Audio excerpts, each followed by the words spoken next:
On this episode, we had Ewell Smith of CloseTheDeal.com. Ewell is a franchise advisor, and he works with entrepreneurs and people who want to be in business to either light up a franchise, or if you actually have the need to buy a franchise, he will help you find and source your franchise.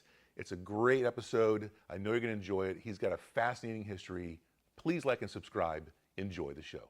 Welcome to the Hole in the Wall Business Podcast with Bill and James. I'm James Groves, and along with my business partner, Bill DeMent, we want to share our journey as small business owners with you. As owners of Hole in the Wall drywall repair, we will attempt to peel back the curtain of owning a small business in the trade service industry and talk about the many adventures of owning a small business. Hey, Bill. Hey, James, it's a great day to be in franchising, right? I tell you what, it's exciting times out there. We have so much juice this month. I'm so excited for all the things that we've got going on. Yeah, this is a busy month for us. We actually are hosting 2 Meet the Team days this month. Next week is going to be extremely busy. It's going to be a good one. So excited. What's great is because we get to work with some amazing franchise consultants. We get to work with some amazing people. I actually had a chance to be on a podcast called Close the Deal Podcast with Ewell Smith a couple weeks ago. If you're on my LinkedIn, you'll see it. It's there. He's got a great YouTube channel. And because he's such a cool guy, he agreed to come on our podcast as well. So Yule, thank you for being here. Yeah, welcome to the podcast, Yule. Absolutely. So happy. We meet some amazing people, and Bill and I like to hang around people that are just kind of good people. And when I met we you, like smart people. We love smart people. Yeah. And when I met with you and we talked on your podcast, I learned so much about you. And I was like, holy moly, I need to get you on our show. So thank you for being here. And you're all the way from where? Where are you located? Well, first of all, thank you. I appreciate the great welcome. That's awesome. I am from New Orleans. New Orleans. So, yeah. Outstanding. Well, Yule, I just want my audience to know and love you as much as I do. Yeah. Why don't you kind of give us a background and kind of where you came from and how you got into franchising? Sure. I'll try to keep it at a high level for you guys. But my background, I graduated from LSU with a psychology degree. That prepares you for absolutely nothing. And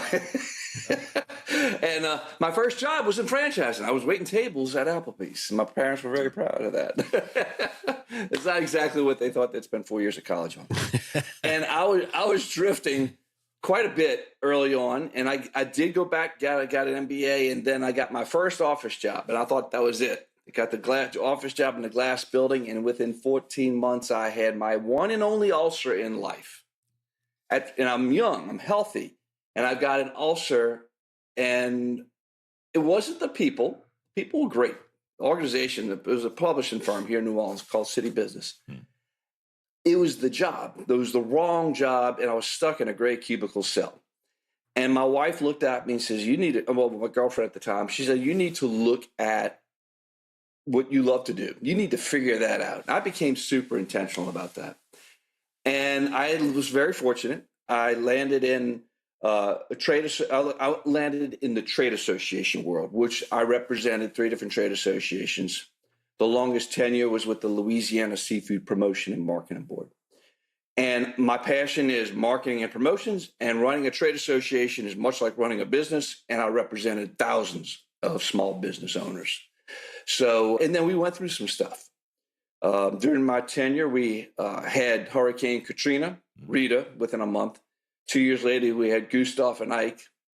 And then another year after we won Super Bowl, well, within 3 months of us winning Super Bowl, which was kind of like the revival of our city after Katrina. It took us 5 years to come back. Oh, wow. Right after we got back on our feet, and Super Bowl was like the mental, okay, we're back moment. Mm-hmm. When Drew Brees held that trophy up holding his child, that's when we all knew we were officially back. It just felt right across the board. Still some rough edges, but it felt right. And then 3 months, that was in February. And then in April, we had the BP oil spill. So for the commercial fishermen, we had to rebuild the industry again. So I learned a lot about crisis management. And more importantly, I worked with so many great people, because you don't come through those types of experiences without collaboration. You don't come through that by being by yourself. You don't come through that. You never make it on your own. You have to work with other people, and you surround yourself with the best you can. and you realize this life is truly about service. And when the first time I really understood that was when Katrina happened. I love promotions and marketing. And putting a chef on TV before Katrina was a lot of fun. It's an adrenaline rush. You get all the, it's live. You get all the things that happen with TV, all that fun stuff. After Katrina, when I put a chef on TV, they were our spokesperson, not just to promote the seafood, but to help bring back an industry. So from that point forward, my view of service shifted. So that's what I bring forward in this career, because like so many other people, I'm 58. I see people struggle figuring out what they're going to do when they get to their mid-40s and their 50s. And then now today, as a franchise consultant, that's how I guide people with that background, the principles behind it, coming from a place of service, so people can take control. And I work with so many entrepreneurs. My board, the seafood board, I think 3 people had college degrees, but they were all super successful people. I mean, really, really successful. And they were just hardworking, high energy, just really good people. But you realize the education is great, but it's no good unless you can put action behind it.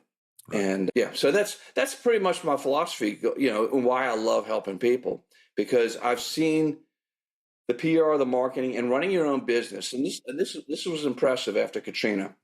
The first businesses to get back on their feet were, guess what? Franchises.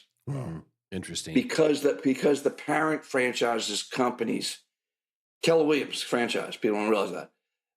They had an entire team come in. Outback Steakhouse had 18-wheeler roll in to support their entire team. The franchises were able to bring in their resources, the big ones, obviously, were able to bring in their resources and help the people that were impacted by the hurricane. So that was my first, oh, wow, that's really pretty cool that they did that. So there's a lot of great things about franchising, which we can touch on. That was just one of them, and one you probably have, most people don't even think about. Yeah, I certainly have never thought about that. How important. So what did the other businesses do? They just had to bootstrap it? Everybody bootstrapped it. I mean, when you think about it, people don't realize. I mean, we had 8 feet, 10 feet of water across the entire city of New Orleans. The entire city was flooded. And I tell people what happened to the city of New Orleans was pretty bad. What happened to our fishing communities was brutal, because, I mean, they got hit by a 25-foot wall of water. So there wasn't much left to where they are. So, yeah, so you learn a lot doing all that. And you learn how to come back. You learn how to fight. And you learn how important it is for community. And that's where the community piece comes in with franchising, because a lot of people think when they have a choice when they go into business. They can go into the business by themselves, right, which is really hard, and time works against you. The clock starts ticking, and when the clock starts ticking, cash flow, it runs out. And that's usually why people fail. But in franchising, you're part of a community, and you're getting mentorship, so you're pulling time forward, and you're not going to they've made the mistakes for you. So you get that playbook coming in. So yeah, that's kind of the approach I take to it. Interesting. So how long have you been in the franchise outside of Applebee's? When you decided to stop doing what you were doing and to start helping people find their new business? My last role was a 2021, and then I went on my own as a consultant. I was with the Carolina Loggers Association in North Carolina, heading up that industry. Awesome. And of course, we had to work our way through COVID. So this isn't a crisis episode. This is about franchising. Yeah. I started looking at franchises for myself.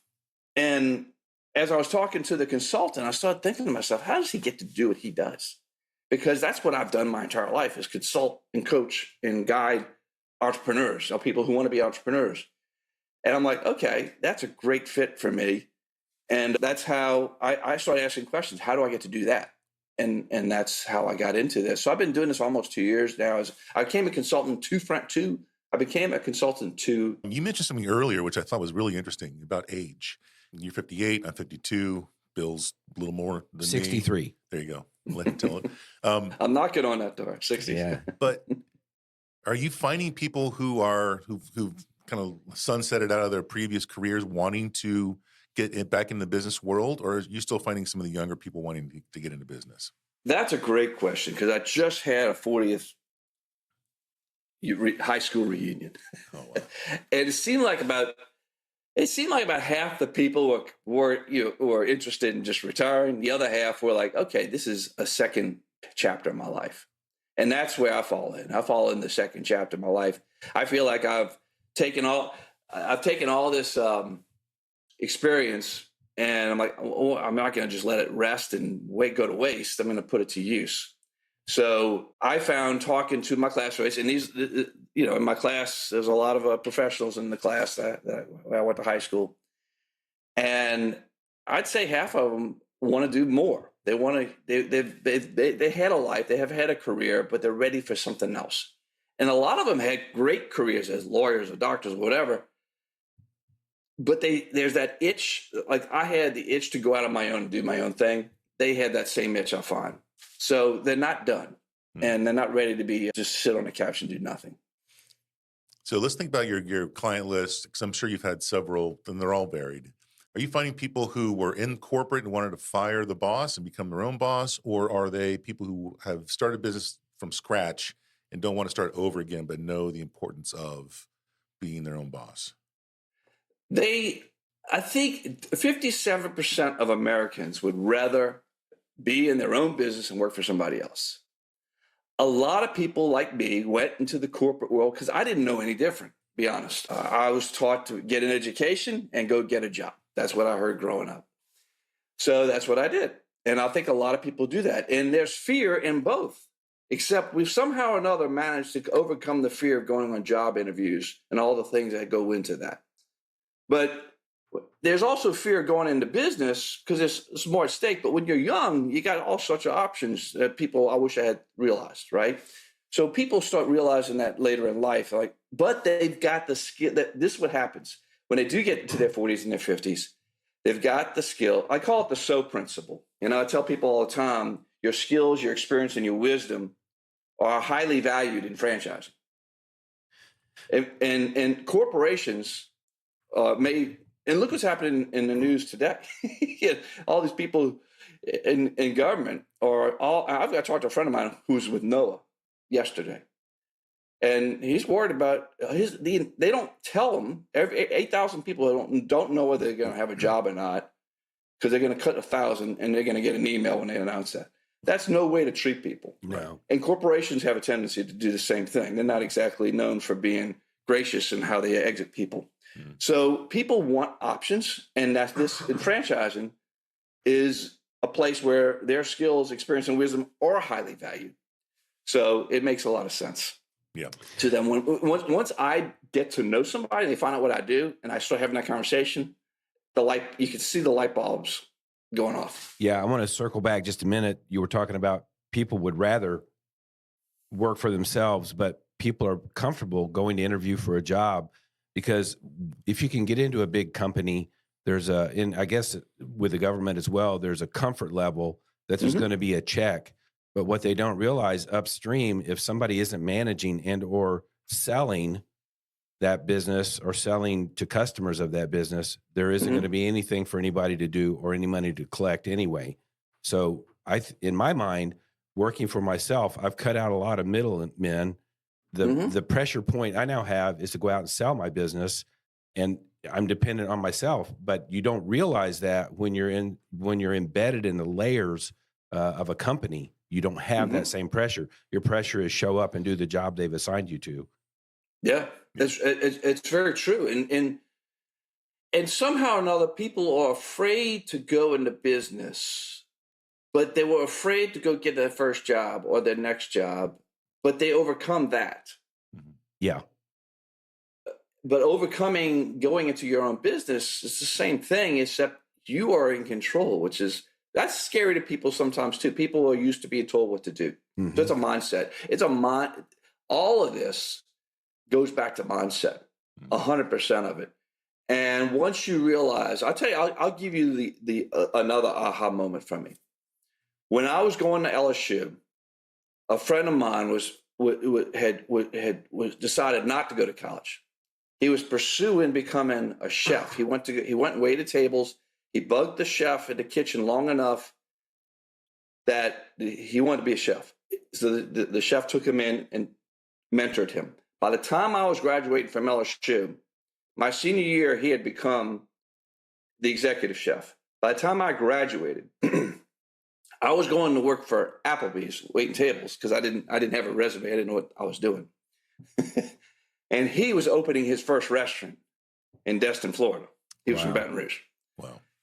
He instead of spending 4 years of investment of money, he had saved up 4 years of investment money and had investors invest in him, and they opened their first restaurant together.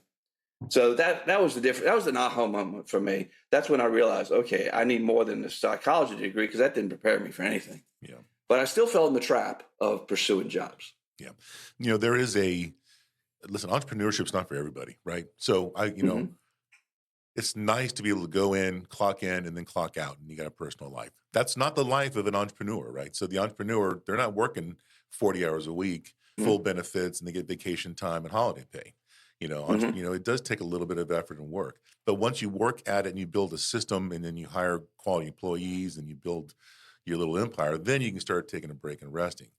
Did you know that there are over 140 million homes in the U.S.? 97% of them have walls and ceilings that are built using drywall. The drywall repair industry is simply enormous, valued at over $13 billion a year. We're hole-in-the-wall drywall repair, and for years we have been perfecting the art of repairing drywall, developing and refining our systems, and strengthening our brand. Our business model is simple, scalable, and easy to learn. We believe it's a real game changer. We are successful drywall repair pros who decided to take our repair business to a higher level, growing both our franchise training and support to industry-leading standards. You'll benefit from our vast experience helping your franchise hit the ground running and achieve success quickly. We'll give you access to our marketing team that has created strategic programs designed to get your phone ringing and booking new business fast. Join a fast-growing leader in an exciting dynamic segment of the home service industry by franchising with Hole-in-the-Wall Drywall Repair. Start building your own business and securing your own financial future today.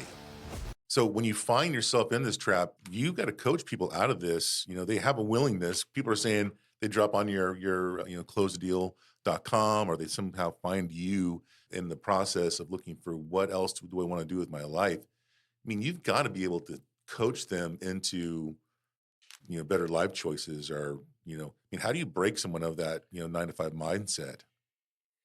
I think we could just plant seeds so they can start thinking about it. Ultimately, it's up to them to make that decision. I cannot. People say, I cannot sell somebody personally a franchise. As my role, I'm a consultant, so that's my role as a consultant, and then I introduce them to franchisors. But what I mean by that is, I think it's not. You're not selling a car. Mm-hmm. You can trade in the car the next day if you don't like it. You're investing in a business. That's a life-altering move. There's a lot of thought and due diligence that needs to go into that process. And it's not inexpensive. No, it's not inexpensive. So you're going into a relationship with a partner, doing that with a franchisor. So it's really just planting those seeds so they can realize their potential, if that's what they really want to do. If they're ready to finally make that break, then franchising is definitely a viable option. If they've got if they're super entrepreneurial and they have something that's truly unique that can capture the market pretty quickly, that's maybe a viable option if they want to have 100% control. If they're looking for a playbook, and I like to say this, the playbook for franchising, I use a football analogy. A lot of people use baseball. I use football. You're not catching the ball on the 20-yard line. You're being placed on the 20-yard line in the red zone, about ready to go into the goal line. So you can get your business up and running really quickly in franchising versus spending 9 months to a year trying to figure out how to get a business going. Yeah. So what are some myths that are out there that people think about franchising that may hinder them from making that decision that we know are false? The biggest myth right out the gate is everybody, and I love food.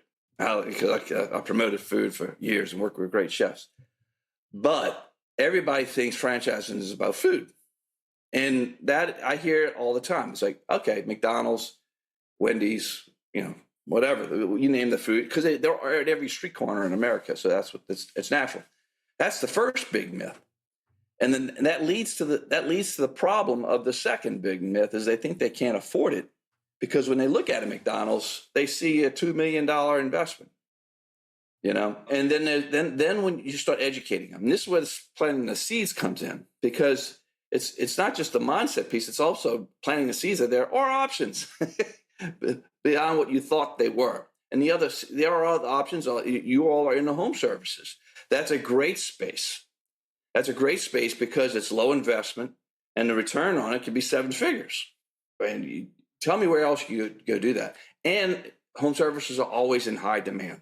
I mean, during COVID, I hired 3 different people to come work on my house. And I was fortunate to find one of them being a franchisor. That was the one that was reliable, and that's the one that showed up on time. My fence, I couldn't find there was not a franchise in my city for a fence. I'm hoping it's still standing in about a year from now. Because he showed up late, all the things that go with that. Franchising smooths that out for the customer. So it's a lower investment. There are low investment options. And, typical franchise in the home services, runs around 85 to maybe 150, somewhere in that range.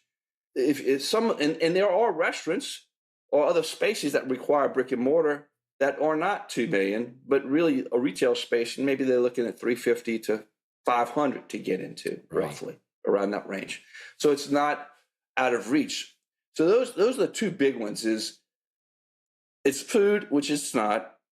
It's too expensive is the other big one. Yeah. And there are options. They can find they don't have to come up with the whole amount of money. There's the financing options are out there for people to use the 401k rollovers with no penalties. They're only going to put down 20% typically, around maybe even lower, depending upon their credit. And they can get an SBA for a model like yours. They can get an SBA Express loan pretty quickly. Mm-hmm. Yeah, so there's options that they just didn't realize. So it's really just it's educating them. That's the word I want to use. It's not sales in this business. It's education. Yeah. It's really giving them the tools so that they can make an informed decision. Yeah. When you think about the cost of what it costs to start your business from scratch versus what it's going to cost to pay a franchise fee and you can get a franchise up and running, I mean, I've never done it dollar for dollar, but I know what Bill and I spent and how long it took to build our brand. And to think about, like for us, if you're getting in a couple territories, it's less than $100,000. And sure, you pay that through an SBA loan over the course of 7 years. But buying your own vehicle, doing all of your own marketing from scratch, finding your own intellectual property. Do you have the right name, the right website domain? Do you know how to market your business? You can't just hire a 12-year-old to work on Instagram and think you're going to make a lot of money. Mm-hmm. So when you buy into a franchise, you're not buying into something you're starting from scratch with. Now, there is work to be done, and this is not something you just sit back on your hands and just expect the money to roll in. But we use the baseball analogy here. We start you on second base. We're your third base coach calling you home. We're out there making sure that you guys succeed, because when they succeed, we succeed as a brand.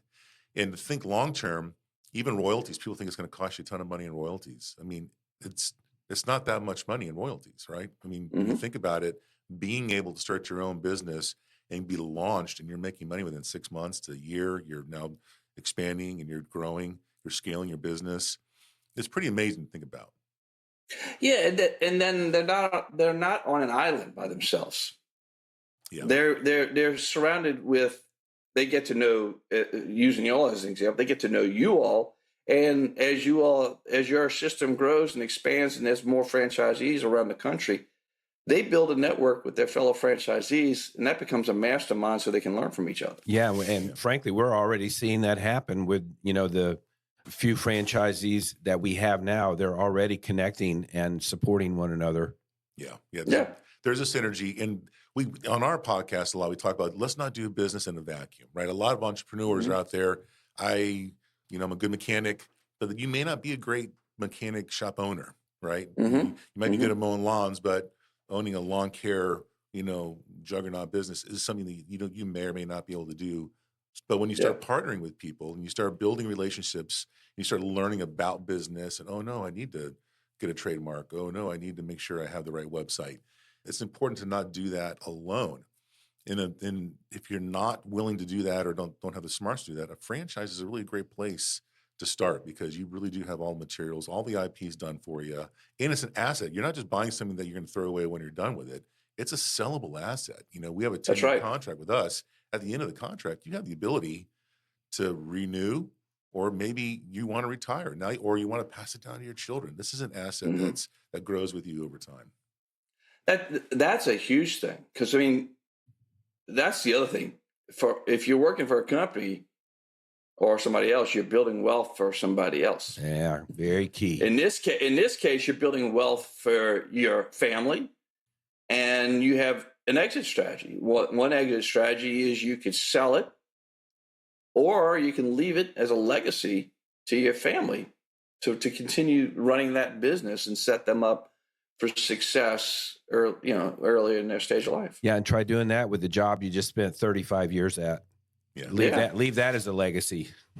I'll share one more story that's always fascinating to me. I met a young guy. His name is Kyle. His parents helped him. His parents, of course, they had resources. This helps when you have resources. Sure. But just to show you how the mindset piece is there. While he was at LSU, his parents invested into McAllister's, and they had him drive in they pretty much put him in charge, and they had him drive back to New Orleans 2 or 3 times a week to run the restaurant. By the time he was, and they turned that over to him, he ended up buying it from his parents. And by the time he was graduating, he pretty much had the restaurants himself, and he ended up with several of them. He ended up flipping those, going to selling the business. And what he learned, while everybody else was learning theory in class, he was learning application in real life. And if you come to New Orleans and you go by the Louisiana Superdome, there's a Walk-Ons, another franchise model. Well, that's his. He bought that from Drew Brees. Oh, wow. And behind that, he just built a hotel in the back of his Walk-Ons. And that was a parking lot. He built a hotel to complement his Walk-Ons. He wouldn't have been able to do that if he had just had a college degree at the age that he's at. Yeah. So that's a viable option for people. I mean, if you're going to be a doctor or a lawyer, of course you have to go get your degrees. But for business, that's a viable option for a parent to consider. Are they going to invest $100,000? I know that I'm taking you on a different route here, but is it a $100,000 investment or $200,000 investment in the education, or can that $100,000 be put towards a small business to give that child real world education? And as an adult coming into this, if you're looking at this, entering this world, you've already got the education and you got the experience, you got the leadership training, et cetera, et cetera, et cetera, that you can apply and follow your playbook. And they're up and running pretty quickly. Yeah. It's really exciting to think about how people can be benefited from.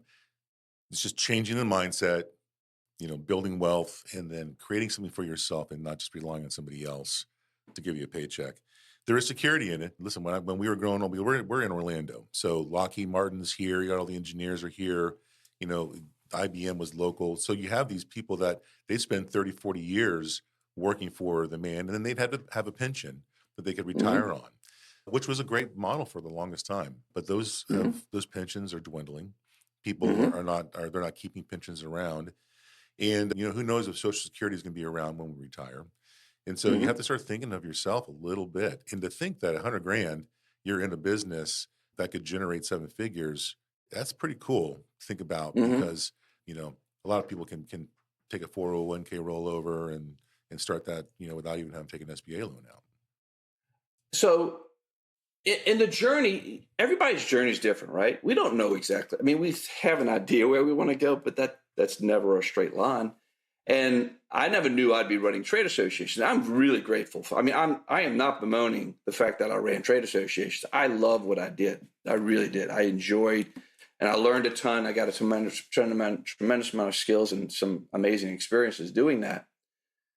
But at the end of the day, I served in that board for 13 years, and at the end of the day, when I left, I didn't have a business I couldn't sell that asset. I built a business. I built a board. I took a board that had a $375,000 budget to $11 million, which is unheard of for a nonprofit.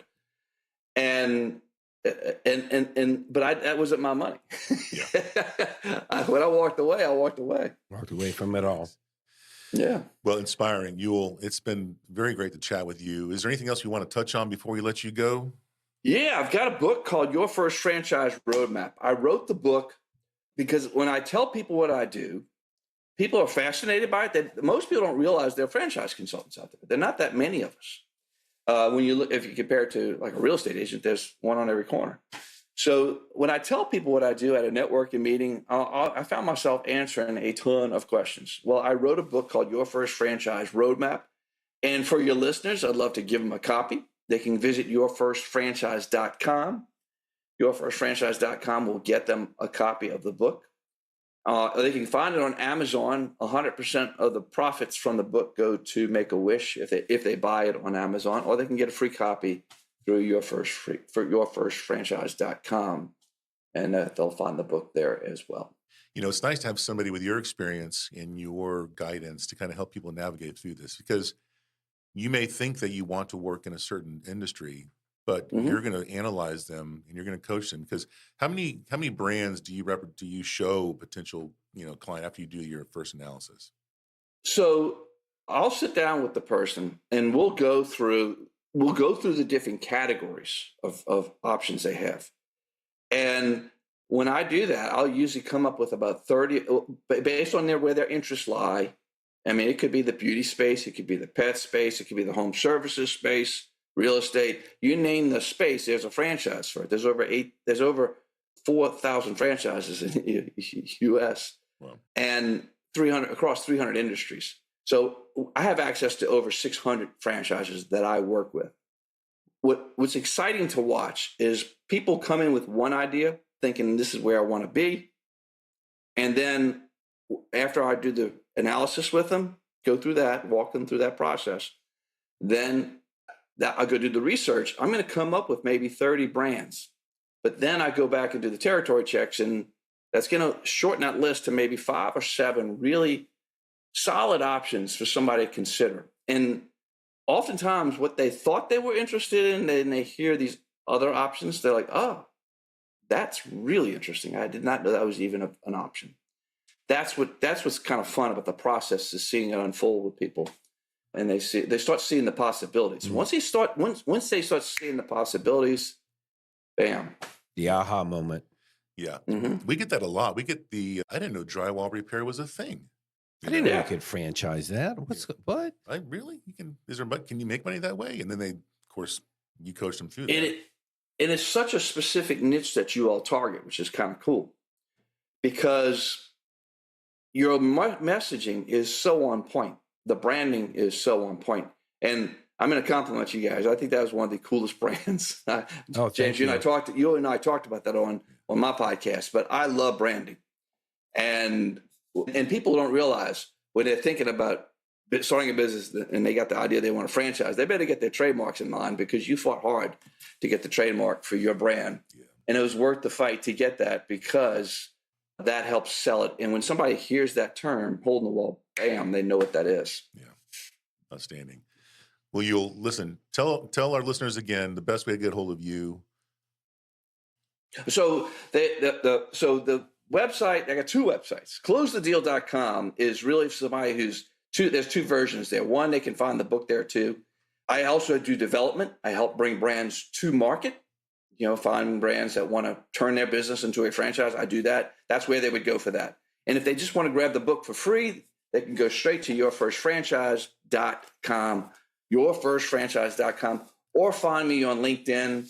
I connect with everybody. I'm on LinkedIn just about every day of the week. It's a great marketing tool. If you're in business and you're not using it, you better be on it. Yeah, it is a small world, because that's how we connected, right? That's right.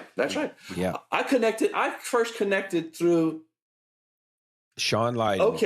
Okay. Remember we talked about, I'll deviate here for 1 second. Yeah. Your friend Sean. Yeah. Yes. So he interviewed a good friend of mine who I worked with at City Business. And the guy he worked with, the guy he interviewed that worked at City Business, is the one that opened my mind to what's possible. He was a motivational speaker at the age of 27, opening up for Zig Ziglar. And he came to our office after he had left, and he came back, and everybody's like, Julio is coming back. Julio is coming back. I saw him speak my second day on the job at City Business. And he was a motivational speaker. I'd never heard that terminology before. And that like my mind just, bam, opened up. And I heard it took me on a different trajectory. I stayed in that job, like I said, for 14 months. 14 months too long, wrong job, great people. And that's why I was so grateful. That's why the journey, you never know where it's going to take you. So I tell people just enjoy the journey and just jump in, because if you don't jump in and you don't take the leap of faith, life's too short to stay stuck. Imagine if I'd stay, you know how many people stay stuck in something they don't enjoy? Yeah. That could have been a choice I made. Thank God I didn't. Yeah, Right. good for you. Yeah, I love the connections because you knew Julio, who was on Sean's podcast. Somehow you Yep. and Sean hooked up for a one-to-one somehow. Yeah. But you had already heard about our brand prior to meeting Sean, right? Yeah, yes. I sat in on a webinar learning about your brand from another group that you all work with. And then Sean and I connect by chance, because I see him interview my friend Julio. He posted the interview. So that somehow or another we figured out, Sean and I were just talking. And then I mentioned Hold the Wall. I don't know why I mentioned it, but all of a sudden he's like, well, I know those guys. Mm-hmm. So yeah, that's the amazing thing about LinkedIn, is how you can connect people. Yeah. And you don't know where that connection is going to go. Wow. Fascinating.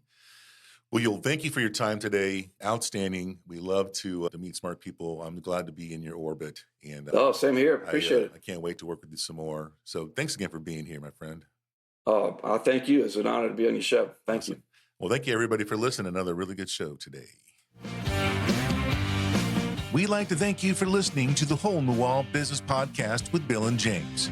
We'd love for you to join our Facebook group and keep the conversation going. If you'd like to learn more about us and our business, check us out at holeinthewall.com. If you'd like to learn more about how to start a Hole in the Wall franchise, go to holeinthewallfranchising.com.